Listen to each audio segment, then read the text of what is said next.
네, 이원재 끝내주는 경제에서 강정수 박사 모시고 테슬라 이야기 나눠볼 텐데, 테슬라가 간밤에 엄청나게 많이 올랐어요. 주가도 주가지만 이게 기업의 미래가 어떻게 되는 건지, 일론 머스크하고 트럼프하고 동맹을 맺고 지금 뭔가 해보려고 하는데, 이게 세계의 질서를 어떻게 바꿀 건지 이거 좀 여쭤보려고 모셨습니다. 안녕하세요. 안녕하세요. 어서 오세요. 네. 일단 주가가 많이 올랐죠? 네, 어젯밤 종가 이후로 다시 또 오늘 종가까지 칠 때 21.9% 역사상 두 번째로 테슬라 역사상 많이 오른 날입니다. 저도 너무 놀랬거든요. 21.9%라는 것이 사실 여러분 하루 만에 이거는 일반적인 주가 상승률이라고 볼 수가 없죠. 그렇죠. 네. 엄청난 어닝 서프라이즈라고 보통 표현을 하게 되는데요. 그 이유를 좀 짧은 시간, 제가 이걸 1시간 얘기해도 좀 부족할 것 같긴 하지만 이유를 조금 짧게 임팩트 있게 좀 제가 정리를 좀 해보겠습니다. 네. 제가 좀 준비한 자료를 좀 보면서 우선 좀 볼까요? 자료 프레젠테이션을 좀 띄워주시죠. 실적평가, 네. 3분기 실적평가 3분기 실적평가에서 가장 첫 번째 우리가 이유로 봐야 될 것은 뭐 여러 해석들이 지금 나오고 있습니다만 기대치가 너무 낮았다라는 거예요. 좀 앞부분으로 좀 돌려서 볼 수 있을까요? 맨 앞에서부터 순서대로 하려고 하는데요.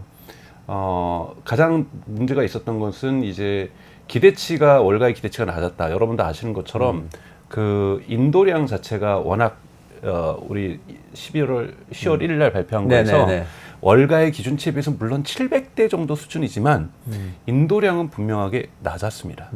인도량은 낮았고 물론 전체적으로 볼 때 미국 전기차 시장이 2분기 들어서 되게 호조를 보이고 있어요. GM도 많이 팔리고 있고 포드도 많이 팔리고 있고 그런데 상대적으로 또 독일 자동차 기업들은 미국 자동차 시장에서 예외 없이 폭스바겐, 아우디를 포함하고 있지만 폭스바겐, 아우디, 메르세데스 벤츠, BMW, 포르쉐 다 그냥 마이너스 6%에서부터 24%까지 정말 엄청난 이 하락세를 보이고 있으면서 전기차 전기차 미국의 전기차 시장에서 독일 자동차 기업은 거의 폭망하고 있다고 볼 수가 있죠. 이런 상황이다 보니까 월가의 기대치가 이번에 테슬라 뭐 있겠어? 뭐 이런 기대치가 우선 낮았다라는 거예요. 그리고 저도 사실은 다른 방송에서도 말씀드렸지만 테슬라 이번 실적 발표 이후에 주가가 내려갈 가능성 60%, 올라갈 가능성 40%로 봤어요. 그래서 내려갈 가능성은 뭐냐면 가장 여러분 중요한 건 오늘도 보여드리겠지만 자동차에서 CO2를 빼고서 그 CO2 판매를 빼고서 자동차에서 순이익률이 올라가냐 내려가냐가 월가의 투자자들, 기관 투자자들 중에서 가장 중요한 수치거든요. 이것이 내려갈 가능성이 높다라고 본 거예요. 왜냐하면 계속해서 흔히 말하는 페드의 그 연준의 그 이자율을 내리는 비컷의 효과가 10월부터 나타나기 때문에 그 이자율 상황에서 테슬라는 리스도 많이 하면서 저렴하게 팔기 위해서 자동차 가격을 계속해서 내렸다. 이런 부분들이 있을 수 있고 그다음에 두 번째는 계속해서 AI 투자들도 많이 이루어지고 있고 사이버 트럭이 아직까지는 브레이크 이븐 포인트에 못 갔다. 손익분기점에 못 갔다라는 건 여러분 아직 생산할수록 손해라는 거죠. 이런 이유들 때문에 저는 자동차 부분의 영업 매출 총이익률이 떨어질 가능성이 있다라고 봤던 거고 오를 수 있다라면 리튬이라는 원자재 가격이 2025년 들어서 거의 폭락하듯이 하고 있으니까 자동차에서 배터리가 차지하는 비율이 워낙 낮기 때문에 자동차 생산 비용이 줄어들 수 있다. 그러니까 판매 가격은 내려가지만 이 대당 판매 이 생산 비용 자체가 내려가서 이 폭이 더 크면 수익률이 올라갈 수 있고 이 폭이 더 적으면 수익률이 줄어들 수 있다고 얘기를 했는데 수익률이 여러분 17.1%로 올랐습니다. 올랐어요. 대단히 많이 올랐고요. 이 올랐던 것에는 세 가지 요인이 있습니다. 첫째는 배터리 가격의 하락 부분이 분명히 작용을 했고요. 강 박사님 자료가 필요하시면은 그 페이지를 말씀해 주셔야 될 것 같아요. 지금 순서대로 되어 있는 게 아니라서. 죄송해요. 지금 이 페이지를 좀 보셨으면 좋겠어요.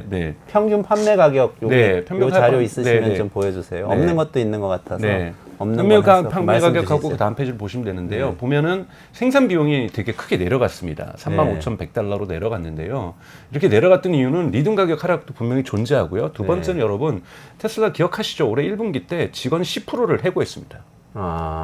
자, 지금 직원 10%를 그러니까 해고를 하면은 흔히 말하는 오퍼레이팅 익스펜스, 그러니까 즉 운영 비용이 줄어들 수밖에 없잖아요. 근데 바로 줄어들지 않습니다. 왜냐하면 2분기 때는 오히려 올라가요. 왜냐하면 그분들하고 위약금, 우리식으로 하면 퇴직금을 줘야 되거든요.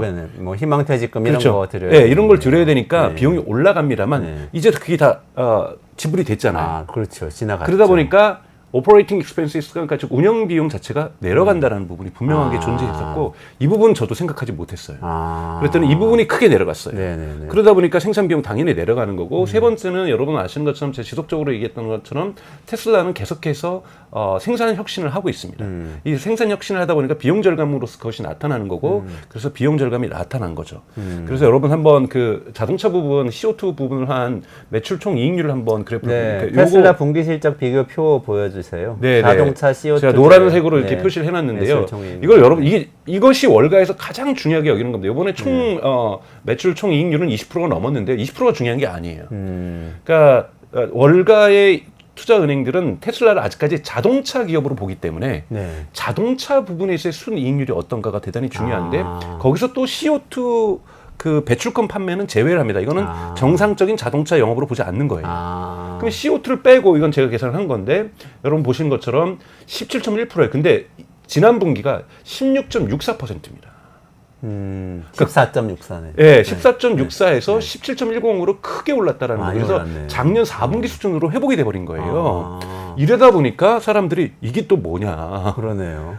물론 이제 가장 저 발표하자마자 이 재무제표 나오자마자 크게 올랐던 것은 EPA가 오르면서 흔히 말하는 주당 순이익률이 이제 월가 예상치보다 높아지면서 사람들이 와우하면서 그때 막 오르기 시작했었거든요. 네. 근데 뜯어보면 이 자동차 부분의 CO2 배출권 판매를 제외한 매출 총 이익률이 17.1%로 크게 올랐다라는 것. 네. 뭔가 자동차 사업을 잘하고 있구나. 근데 뜯어봤더니 이유가 자동차의 생산 비용이 내려갔는데 여기에는 리튬 가격 인하도 있고 흔히 말하는 운영 비용 인하도 있고 거기다 기술 혁신도 있다. 그래서 이런 부분에서 지금까지 테슬라가 차량을 만들면서 가장 적은 비용으로 지금 차량을 만들고 있다라는 거고 이것을 또 간접적으로 물론 어닝콜 Q&A 시간에 얘기했지만 이제 사이버 트랙이 9월 달 말과 10월 달 초를 통과하면서 손익분기점을 통과했다라는 거예요. 손익분기점을 통과했다라는 건 사이버 트럭이 4분기에는 막대한 이익을 만들어 줄 거라는 거죠. 네. 그러면 4분기에도 자동차의 매출 총 이익률이 올라갈 수 있다라는 가능성을 보여주는 거잖아요. 그렇죠. 이러다 보니까 이건 올라갈 수밖에 없고 또 하나는 여러분도 아시는 제가 항상 강조했지만 메가팩을 이제 인정 안 할 수가 없어요. 메가팩의 순이익률이 지난 분기 때 25%였어요. 네. 25.5% 그 정도 됐는데 이번에 30% 기록했습니다. 어떻게 더 높아졌죠? 그러니까 점점 생산량이 많아지고 있는 거죠. 네. 그래서 지금 로스롭에는 생산 라인을 증설하고 있는데 그래서 내년부터는 그래서 올해 말 정도 되면은 생산량 규모가 뭐냐면 로스롭 공장에서만 40기가와트시가 생산된다라는 거예요. 근데 올해 1분기 때는 그러니까 1분기 때 여러분 2024년 1분기 때 메가팩의 판매량이 4기가와트시를 조금 넘겼어요. 그럼 4 곱하기 4가 16이잖아요. 네네. 그 사이에 증설이 많이 됐다라는 거죠. 그러네요. 그래서 내년부터는 캘리포니아 공장에서 40기가와트시를 판매할 수 있는데 수익률이 이제 규모의 경제 효과가 나타나니까 30%가 됐다는 거잖아요. 문제는 내년에 상하이예요. 이번에 이제 그러니까 가이던스 전망을 발표하면서 뭐라고 그러냐면 상하이 공장이 내년 1분기부터 생산을 시작한다 그랬어요. 그럼 생산이 시작되면은 실적으로 기록되는 건 2분기가 될 거예요. 왜냐하면 메가팩은 바로 매출로 기록되는 것이 아니라 그것이 배 타고 가서 그 지역 가서 설치가 돼서 가동될 때 재무제표에 이 매출로 잡히거든요. 근데 여러분 상하이는요 80기가와트십니다. 2배네요. 네. 이제 로트롭이 2배예요. 그러면 전체적으로 보면 이것이 120기가와트시가 되는 거잖아요. 이거는 30%를 벌어들일 수 있는 것 어마어마하게 많을 수밖에 없다라는 것을 보여줬다라는 부분에서 테슬라의 실적 자체가 너무 좋았다라는 부분들 그리고 이제 이 전망이 또 중요합니다. 전망 부분에서 우선은 첫 번째 전망은 신차 판매를 하겠다라는 단어를 이번에 명확하게 했어요. 이걸 갖다가 위로봇 행사에서 안 했거든요. 그러다 보니까 근데 이제 위로봇은 제가 여러 번 설명했지만 이런 건 그러한 이 실적 발표해가지고 내년도 계획 얘기하는 자리가 아니고 큰 비전을 얘기하는 거거든요. 먼 미래. 그러다 보니까 이런 구체적인 걸 얘기하는데 이번에 복수로 썼어요. vehicles라고. 그러니까 new vehicles를 2025년 상반기에 런칭하겠다. 근데 거기에는 affordable 그러니까 즉 저렴한 차도 있다. 이렇게 얘기를 한 거예요. 그러면 그래서 내년도에 20%에서 이건 어닝콜에서 나온 건데 20%에 30%의 전체 판매량 증가가 있을 거라고 얘기를 한 거예요. 아, 판매량은 20%에서 30% 네. 증가할 것이다. 네, 그러면 거의 대수 기준이죠. 네, 대수 기준. 그럼 거의 250만 대까지 간다는 얘기거든요. 여기에 대해서 월가의 투자자들은 환호할 수밖에 없는 거예요. 왜냐하면 그들은 아직까지로 테슬라를 자동차 기업으로 보고 있으니까요. 네. 그러니까 이런 부분에서 아하, 자동차에 대한 계획도 있구나. 이런 부분에서 자동차 부분에서의 완벽한 내년도의 포트폴리오 전략들, 모델 확장 전략들을 세웠다라는 것. 그래서 중국의 공세에 맞설 수 있는 이 방어력들을 구축했다라는 부분, 이런 부분에서 매우 좋은 평가를 받을 수밖에 없었다. 근데 비아디 같은 회사의 성장세가 사실 만만치 않은데 가격도 훨씬 싸고 네. 그 점은 어떻게 보세요? 근데 이게 비아디 달성 같은 가능한 경우에도 거일까요? 저는 물론 올해 이제 4분기 끝나고 나서의 가장 큰 거는 아직까지는 비아디가 흔히 말하는 플러그인 하이브리드를 제외하고 하이브리드를 제외하면 순수 전기차 부분에서는 테슬라를 앞서고 있지는 않아요. 네. 그래서 올해 4분기 때까지 비아디가 작년에 2024년 전체를 비아디가 테슬라 앞섰던 게 아니라 4분기만 앞섰던 거거든요. 그런데 올해도 4분기에 비아디가 앞설 수 있을까? 이건 좀 지켜봐야 될 문제인데 2024년을 토탈로 하면은 아직까지도 1위는 테슬라가 유지할 가능성이 있다. 그렇지만 내년 같은 경우에도 테슬라도 20-30% 성장하겠다고 하니 아마 비아디도 그 정도 성장해서 1, 2위를 계속해서 다툴 거는 맞다. 하지만 비아디의 지금 결정적인 문제점은 미국 시장에 진출하지 못한다는 거죠. 네. 그러니까 이런 부분이 아직은 있기 때문에 근데 중국 시장이 워낙 지금 빠르게 성장하고 있고 근데 다행히 미국 시장이 이번 3분기 때 전기차 전체 시장이 10%가 그러니까 시장점이 10%가 상승했어요. 그래서 전기차 전체적으로도 주춤하고 있던 포드하고 GM이 좀 힘을 냈거든요. 네. 독일 차들은 몰락했지만 그러다 보니까 전체적으로 실적들이 좀 좋아지는 부분들이 존재하고요. 그 다음에 이제 여러분들이 이제 전망을 보실 때 지금 제가 말씀드렸던 것처럼 신차 모델이 명확해서 자동차 기업으로서의 어떠한 면모를 계속해서 발전할 수 있다는 부분이 존재하고요. 두 번째는 캐시플로우예요. 캐시플로우 제가 도표로도 만들었는데 네. 캐시플로우가 급증했습니다. 혹시 준비가 되시면은 네, 그 네. 표를 좀 보여주세요. 캐시플로우. 캐시라고 쓰여져 있는데. 네네. 캐시플로우가 그러니까 현금이 엄청나게 증가했죠. 여러분 이 캐시플로우가 증가했다라는 거 보면은 4분기 때 지금 이 오퍼레이팅 캐시플로우 즉 운영 현금하고 실제 자유롭게 쓸 수 있는 캐시플로우가 지금 보세요. 2분기나 1분기에 비해서 얼마나 크게 증가했는지.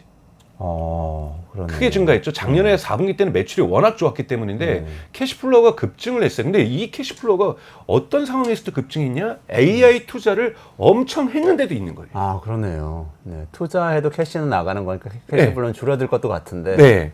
특히 H백을 살 때, 엔비디아 H백을 할 때는 캐시가 나가거든요. 네. 캐시가 저렇게 나갔는데도 캐시플로우가 남고, 이건 앞으로도 더 발전시킬 수 있다는 거고, 이건 또 앞으로 뭐냐면 AI 투자를 더욱더 강화할 수도 있다는 거죠. 할 수 있다. 그 AI 투자 한번 그 그래프 다음 페이지에 있는데 한번 볼 수 있을까요? 네, 보십시오. 이거는 테슬라가 발표한 건데, 지금 저 파란 곡선이 지금 테슬라의 AI 트레이닝 캐퍼시티, 학습 역량이니까, 즉 사실상 H백 칩을 환산한 거예요. 근데 지금 보시면 6월달 들고 9월달 들어서 어떻게 됩니까? 수직 상승하고 있잖아요. 그러네요. 와, 저게 H백으로 환산한 거면 H백 뭐 6만 장 있다, 6만 장, 7만 장 이렇게 있다는 거예요. 지금 그런 지금 식으로. 10월 말까지 일론 머스크가 얘기한 것은 5만 장을 갖겠다는 거예요. 5만 장.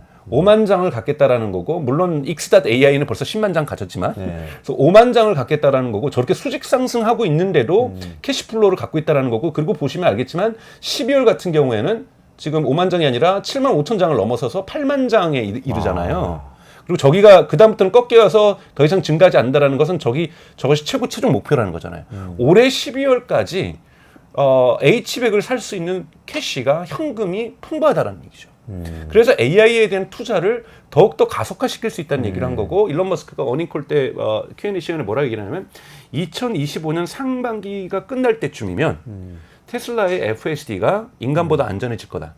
이런 건 이제 조금 과장이 좀 있을 수 있죠. 근데 충분히 가능성이 있는 얘기로 투자자들이 이제 좀 설득을 당하는 거예요. 왜? 그걸 할 수 있는 AI 학습 역량들이 너무나도 훌륭하기 때문에 여기에 대한 투자들, 지금 대부분 많은 기업들은 대단히 어렵게 지금 투자를 이어나가고 있잖아요. 내연기 우선은 제가 앞부분에 드렸던 처음 여러분 보셨던 그림인데, 지금 내연기관은 마이너스 성장을 하고 있어요. 내연기관은 마이너스 성장을 시작하고 있고, 지금 전기차는 플러스 성장을 하고 있는 거거든요.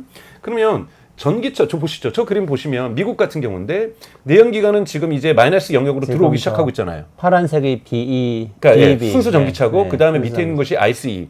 ICE. 그러니까 인터널 컴버스턴 엔진 해가지고 내연기관이죠. 내연기관이 지금 마이너스로 꺾이기 시작해 영역으로 들어오기 시작하고 있잖아요. 네네네. 이건 뭐냐면 증가율이죠, 그러니까. 예, 증가율입니다. 성장률이죠. 네. 그러니까 애뉴얼 그로스니까 그로스 레이트니까 성장률에서 마이너스 영역으로 들어왔다는 것은 GM이나 포드하고 스텔란티스는 너무나도 전기차가 팔려도 저 손해를 감내하면서 가야 되는 거잖아요.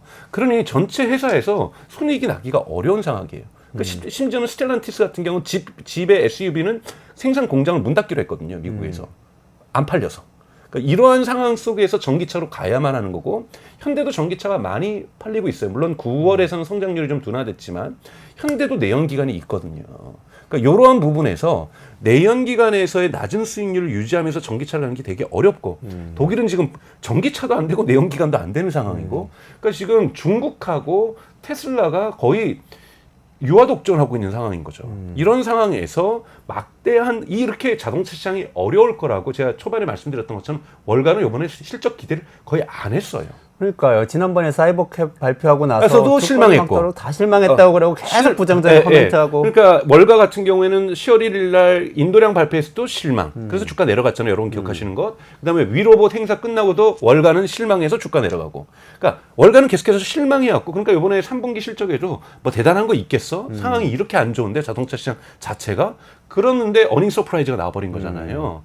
그러다 보니 기록적으로 21.9% 뭐 하여튼 20%가 넘는 주가 상승이 지금 사실은 이거는 아주 예외적인 상황에서 발생할 수 있는 건데 문제는 전망도 나쁘지 않다라는 거예요. 자동차 매출에서 올해는 뭐 4분기까지 가도 4분기에 어닝 서프라이즈가 나긴 좀 어렵겠죠. 4분기는 어떻게든지 작년 수준의 매출을 만들어내려고 하거든요. 작년 수준의 그 판매량을. 그러기 위해서는 대단히 많이 밀어내기를 해야 되고 지금 모델 Y도 할인에 들어갔어요. 왜냐하면 모델 Y의 페이스리프트가 내년에 생산되다 보니 사람들이 제가 말씀드렸던 오스본 효과 때문에 구매를 안 할까 봐 할인 정책에 들어가기 때문에 자동차 판매 가격은 더 할인될 가능성이 높습니다.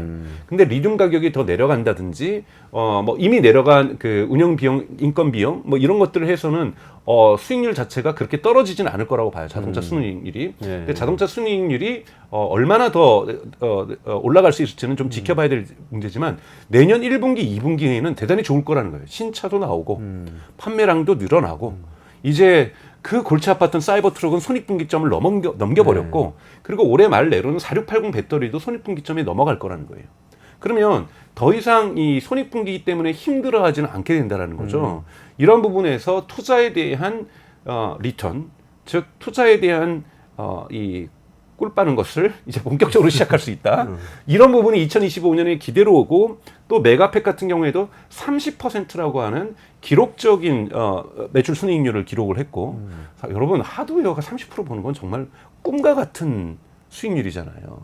테슬라가 지금 자동차에서 17% 벌고 있는데 이 메가팩은 30%를 버는데 이 메가팩이 40기가와트시가 되더니 내년에는 상하이의 80기가와트시까지 합쳐서 120기가와트시가 되면 여기서 얼마나 많은 캐시를 벌겠어요. 이 캐시를 테슬라는 AI에 대부분 투자를 하는데 투자하고도 캐시가 남아요. 이런 상황이 되다 보니 이거는 명확하게 우리가 주가를 올리는 이유 제가 두 개를 핵심 요소로 제가 꼽는 이유를 말씀을 드렸는데 하나는 순이익률이고 하나는 성장 이야기, 성장 전망 스토리잖아요. 이 두 가지가 지금 다 맞아떨어지고 있다라는 부분에서 테슬라가 생각보다 일찍 성장세를 좀 타기 시작했다. 이렇게 좀 말씀을 좀 드릴 수 있을 것 같습니다. 근데 너무 빨리 막 오르고 그러니까 약간 불안한데 이게 지난번에 사실 사이버캡 발표했을 때는 많은 사람들이 저게 뭐 이렇게 화려한 행사 같기는 한데 일단 사이버캡 자체에 대해서 아주 구체적으로 어떤 방식으로 앞으로 영업이 돼 나갈 건지에 대해서 얘기를 안 했고 또는 못 했고 그다음에 옵티머스 로봇은 되게 재밌긴 했는데 뭐 조작이란 얘기도 있고 저게 또 진짜 상용화 되겠어 이런 생각도 많이 있었고 그리고 그 저가 모델도 나온다는 얘기를 정확하게 안 했고 안 했죠. 그런 얘기들 때문에 다 실망한 상태였잖아요. 근데 지금 갑자기 좋아졌단 말이에요. 근데 사실은 지속될 수 있는 건가요? 그거 위 로봇에서도 읽을 수 있었어요. 테슬라가 일론 머스크가 뭐라 그랬냐면 그 사이버캡의 가격을 $30,000라 그랬거든요. 여러분 자동차는 3만 달러의 로보택시처럼 적게 생산해서는 3만 달러를 맞출 수가 없어요. 규모의 경제잖아요. 규모의 경제에서도 자동차 산업은 초기에 대단히 높은 고정 비용에서 시작을 해서 한계 비용이 상대적으로 낮아요. 그러니까 대단히 높은 데서 비용 곡선이 시작을 해서 천천히 올라가는 거란 말이죠. 그래서 이 어느 수준, 그러니까 흔히 말하는 손익분기점까지 올 때까지는 좀 힘들지만 손익분기점을 높으면은 한계 비용이 낮기 때문에 대단히 많은 이윤을 벌 수가 있는데 이 정도 양은 생산을 해줘야 돼요. 그러면 3만 달러를 만들려면 연 10만 대는 20만 대는 생산을 해줘야 된다는 거거든요. 최소한 못해도 그러려면 로보택시를 어떻게 10만 대, 20만 대를 생산하겠어요. 근데 일론 머스크가 과거에 뭐라 그랬고 이번에 확인을 했죠. 로보택시를 만드는 것이 모델 2하고 똑같다라는 거예요. 이 생산 라인이. 여기서 핸들하고 브레이크 페달 넣어서 모델 2를 생산하겠다는 거 이번에 다시 얘기를 해줬거든요. 그런데 이것 자체를 근데 이거는 생산 원가를 50%를 줄일 거라 그랬어요. 엄청난 혁신인 거죠. 생산 원가를 50%를 줄 수 있는 생산 공정을 만들었다는 것은 역사적으로 볼 때 포드가 한번 만들었고 그 다음에 토요타가 만들었고 지금 테슬라가 만드는 거거든요. 그런데 이것만 하려면 설비 투자가 너무 많아야 되니 천천히 갈 거고 모델 3과 모델 Y를 변형을 해서 그러면 설비 투자를 많이 안 해도 되니 여기에서 저가 모델을 내년에 또 내놓겠다고 얘기를 한 거예요. 그러다 보니 투자자들 평가 속에서는 이건 자동차 기업으로만 봐도 좋다라고 보는 거죠. 지속적으로 계속 그 말씀 드렸죠. 어쨌든 네. 기관 투자가들은 자동차 기업으로 보고 있기 때문에 주가는 기관 투자가들의 투자는 거기에 영향을 많이 받는다. 그렇죠. 그리고 이제 우리 개인 투자자들은 자율주행을 많이 보는데 기관 투자들도 인식이 개선될 수 있는 건 우선 일론 머스크가 2025년부터 캘리포니아하고 텍사스에서 자율주행을 그러니까 즉 언슈퍼바이즈드 인간이 감독하지 않은 운전석에 사람은 앉을 수 있으나 즉 운전대를 보지 않아도 되고 전방을 주시하지 않은 상태에서 내년도에 테스트에 들어간다고 얘기를 했잖아요. 이것이 들어가는 게 결정적으로 투자자들한테는 중요합니다. 이것이 들어가서 여기에서 매출이 발생을 해야 FSD 구독자 매출이 발생해야 투자자들은 이 회사를 진짜로 이제는 자동차로만 평가하지 말고 AI 로보틱스 회사로 평가하자라고 들어갈 거라는 거죠. 근데 일론 머스크가 2025년 한 6월 정도에는 인간보다 더 좋아질 거라고 얘기를 했지만 아마 이거는 2025년 하반기에 갈 수도 있고 2026년 상반기로 갈 수도 있습니다만 거의 근접하고 있다는 신호를 주고 있는 거잖아요. 그리고 과거에 2015년에도 일론 머스크가 2년 뒤에는 자율주행이 된다고 했을 때는 근거 없이 얘기했던 거고 지금은 벌써 FSD 12.5에서 많은 사람들이 긍정적인 평가를 하기 시작했기 때문에 정말 거기까지 왔다라는 전문가들의 의견들도 많이 형성되고 있고요. 그래서 이것이 당시에 공허한 보여주지 않는데 약속하는 것이 아니라 이미 사람들이 체험할 수 있는 곳에서 약속이 이루어지고 있는 거기 때문에 훨씬 더 신뢰도가 가는 진술이라고 볼 수가 있고 그러면서 자율주행도 멀지 않았다라는 것 그리고 경쟁 업체인 웨이모는 이미 일주일에 10만 건의 결제가 이루어지고 있다는 부분에서 자율주행 또한 좀 허황된 약속이라고 보기에는 조금의 다양한 근거들이 존재한다 이렇게 볼 수가 있습니다. 자율주행에서 테슬라하고 웨이모하고는 경쟁력이 어떤 것 같으세요? 그러니까 테슬라하고 웨이모는 시장 접근 방식이 다르죠. 그러니까 기술은 항상 시장을 만들려고 하는데 시장을 어떤 식으로 만들 것인가에서 웨이모는 택시 외에는 시장을 접근할 수가 없습니다. 즉 강정수가 타고 있는 저는 테슬라가 없지만 돈이 없어서 없는 거고 개인적으로 저는 테슬라 차량을 살 바에는 테슬라 주식을 사겠습니다. 그래서 저의 차에는 웨이모의 그 자율주행 기술을 적용할 수가 없는 거죠. 즉 개인이 소유한 차량에는 자율주행 기술을 적용할 수 없습니다만 테슬라는 지금 이번 3분기 때 총 생산량 700만 대를 기록을 했어요. 700만 대 모두는 아니지만 거의 500만 대가 넘는 차량이 자율주행 소프트웨어 업데이트를 통해서 다 로보택시가 될 수 있습니다. 다 자율주행 될 수 있다는 거죠. 그래서 이걸 뭐 영업을 한다가 아니라 출퇴근 때 이제 여러분 책 보고 뭐 영화 보고 유튜브 보셔도 아무 문제 없는 출퇴근이 편해지는 이런 시대로 갈 수 있다라는데 근데 한꺼번에 500만 대가 간다라는 거예요. 이런 차이가 있고요. 그러니까 그 라이다를 달지 않았기 때문에 두 번째는 시장을 확대할 때 웨이모는 반드시 그 지역의 사진을 고해상도로 찍어야 됩니다.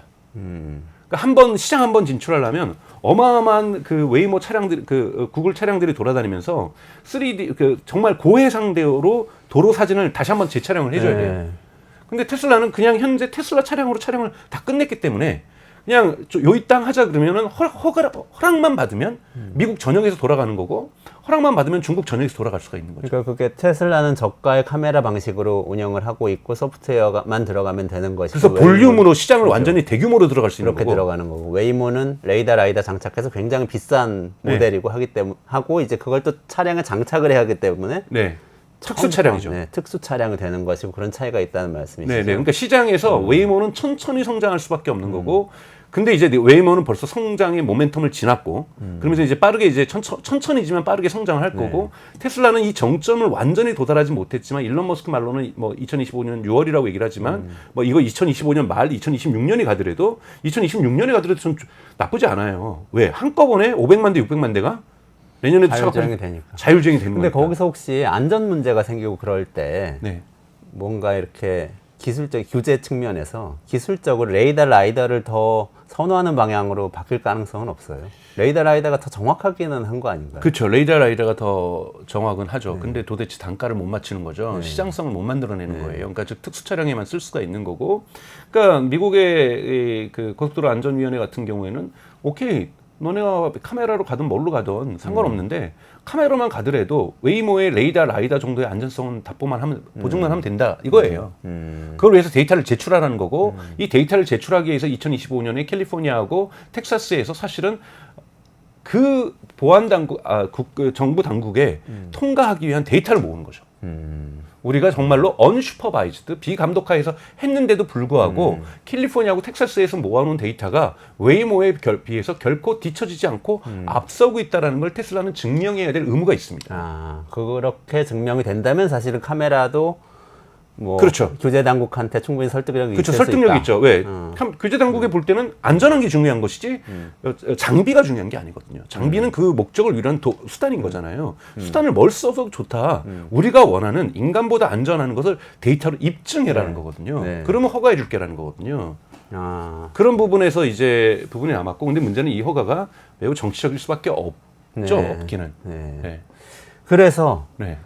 트럼프와 머스크의 관계에 대해서 여쭤보고 싶었어요. 네. 트럼프를 일론 머스크가 발벗고 지지를 하고 나섰는데 결과적으로 얻으려고 하는 게 뭔지 잘 될지. 결과적으로는 제가 여러 차례 말씀드렸지만 AI입니다. 그러니까 지금 전기차 보조금은 필요가 없어요. 왜냐하면 뭐 이제 흔히 말하는 어포더블 프라이싱, 그러니까 저가용 차량을 만들 거기 때문에 보조금 없이도 이제는 이미 내연 기관보다 경쟁력이 있다라고 테슬라는 판단하는 거예요. 그렇기 때문에 보조금 주는 바이든 정부는 필요 없다. 이 보조금 주는 건 오히려 저 뒤쳐져 있는 GM과 포드와 스텔란티스를 도와주는 거다. 우리 경쟁자를 도와주는 것이 우리를 도와주는 것이 아니다라고 보고 있는 거고. 근데 지금 이번에 이제 그러니까 물론 그것이 사실인지 모르지만 일론 머스크의 말에 따르면 이번에 이제 스타쉽을 5차를 띄울 때 자꾸 이 발사가 연기됐는데 발사하려고 그랬더니 미국에서 연방 관리국에서 연락이 왔다는 거예요. 이것이 로켓이 바다에 떨어졌을 때 상어에 미칠 영향을 조사해서 보고하라.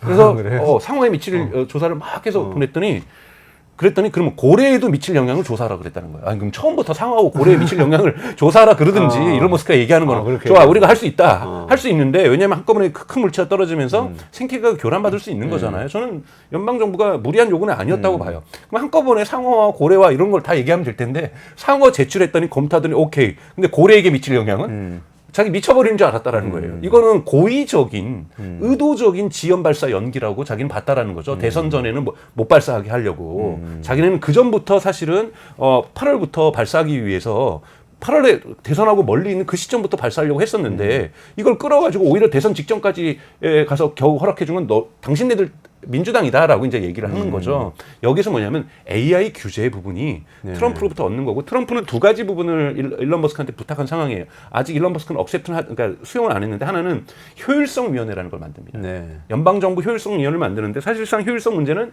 너네 연방정부 예산이 비대하고 방만하다라는 거잖아요. 근데 이건 뭡니까? 연방정부의 관리들을 치겠다라는 거죠.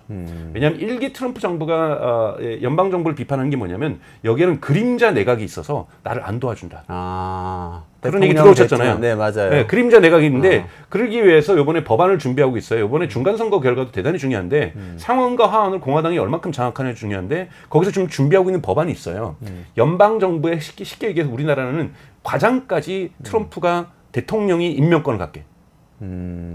인사권을 네. 이 법안이 준비되고 있습니다. 아. 그러면 효율성위원회에서 딱 조사해서 여기 지금 제대로 운영 안 돼? 그러면 과장까지 다 바꿔버리겠다라는 거예요. 거칠게 보면 이건 거의 독재 권위 정부의 출현이라고 볼 수가 있는 거고요. 그런 걸 엽관제라고 하죠. 그렇죠. 네, 집권하면 공무원 다 자기 사람 데리고 들어가는 그렇죠. 거. 그래서 원래 대통령이 임명할 수 있는 합법적인 자리는 있습니다. 그렇죠. 그거는 당연하게 가지고 들어가는데 이것만으로 안 되겠더라는 거예요. 이것만으로 안 되니 FBA 국장 바꾸면 뭐하냐? 쉽게 얘기해서 그 과장들은 말 안 듣는 걸 실무자도 바꿔야 된다. 실무자도 바꾸겠다. 그러려고 했더니 법안도 공화당에서 만들어줄 거지만 이걸 가지고 나와서 사회적 여론을 만들기 위해서 일론 머스크한테 그 장을 맡으려고 한 거예요. 효율성위원회라는 걸 만들어서 예산이 어떻게 집행되는지를 다 조사하겠다. 이런 부분에 있는데 일론 머스크 아직 거기에 대해서 내가 하겠다는 얘기는 안 했어요. 근데 근데 효율성위원회를 만들려고 제안한 사람은 일론 머스크예요. 아. 그래서 이러한 부분이 존재하는 거고 네. 왜 일론 머스크가 지금 연방정부에 열이 많이 받아 있는 거거든요. 네. 왜 자꾸 규제하니까. 그러니까 핵심은 기업가의 이거는 이윤율을 높이려는 거고 규제를 약화해달라는 것. 그리고 특히 신규 산업에 있어서는 규제가 대단히 중요하거든요. 네. 이런 부분에서 AI와 관련된 포괄적인 자율주행과 옵티머스, 휴머노이드 로봇과 관련된 규제를 없애주거나 또는 규제가 있다 할지라도 허가를 빨리 내주거나 심사를 빨리 봐주거나 지연을 시키지 않거나 이것을 지금 일론 머스크는 강력히 요구하고 있다는 부분에서 적극적으로 트럼프하고 하고 있는데 저는 조금 리스크가 있다고 봐요. 뒤에서 돈 대줘도 충분히 해줄 수 있을 텐데 저렇게 선거 유세까지 나가야 되는지는 저는 개인적으로는 저런 것은 부정적으로 보고 있습니다. 기업가는 기업가의 역할을 해야지 기업가가 정치의 역할을 해서는 저는 안 된다고 보고 있거든요. 그 트럼프가 당선이 되면 네. 어떻게 될까요?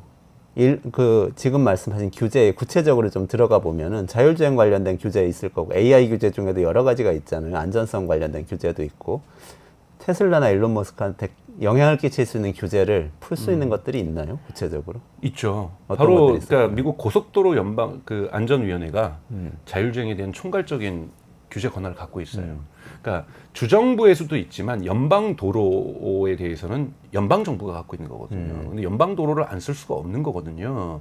그래서 그리고 또한 최종적인 안전 심사는 여기서 해요. 여기에 분명히 수장이 바뀔 거예요. 수장이 바뀔 거고 테슬라가 신청한 거에 대한 검토도 빠른 속도로 해줄 거고. 예를 들면 그런 거죠. 우리가 여러분 그 공무원들이 그러니까 하는 공무원들이 다 그렇다는 얘기는 아닙니다. 저 기업 나쁘게 보면 어떡하냐면 요거 좀 너네 조사 결과 좀 갖고 와. 그다음에 요거 해오면 아까 말했던 것처럼 상어에 미치는 영향 해갖고 와.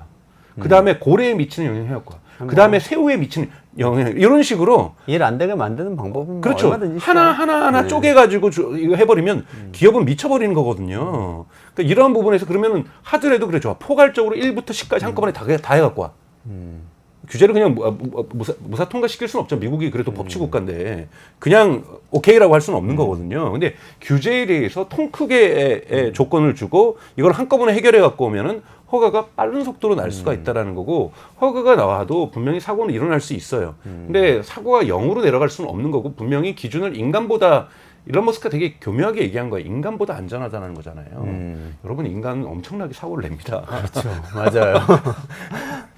맞아요. 그렇죠. 그걸 간과하면 안 되죠. 그렇죠. 그걸 간과하시면 안 됩니다. 사고율 0이라고 얘기 안 했습니다. 일론 머스크가 인간보다 안전해진다라고 얘기를 한 거잖아요. 그렇죠. 우리는 은연중에 네. 자율주행 차로부터는 굉장히 많이 안전한 걸 기대를 해요. 네. 사람들은. 네. 그리고 그런 불일치가 있네요. 확실히. 그렇죠. 인간보다 안전하다고 얘기를 한 것이지 결코 사고율 제로라고 얘기 안 했습니다.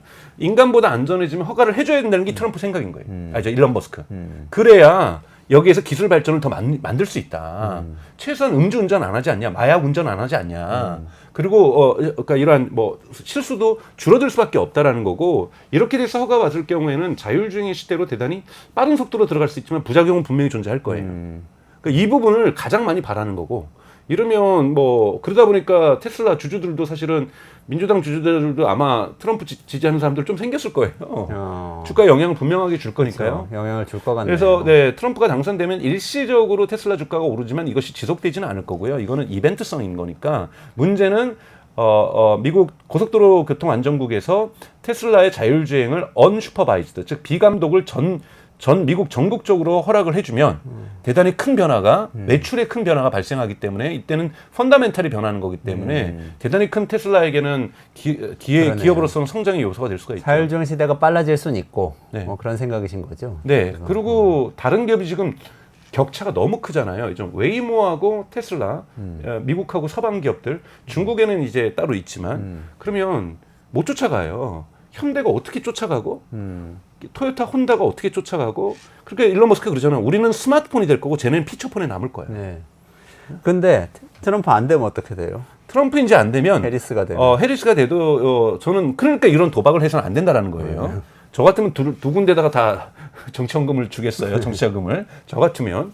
근데 이제 해리스가 될 경우에는 더뎌지지만 그렇다고 해서 미워서 이제 그렇게 하겠죠.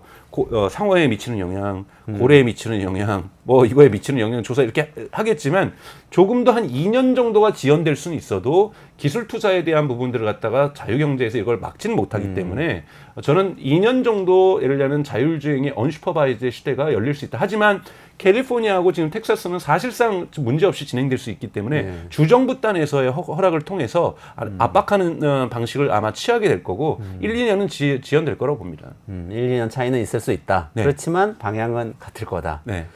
전망은 밝네요. 어쨌든 어느 쪽이든. 1, 2년 차이는 사실 크죠. 커요. 특히 테슬라 투자자들 입장에서. 네. 알겠습니다. 오늘 여기까지 진행해야 될 것 같은데.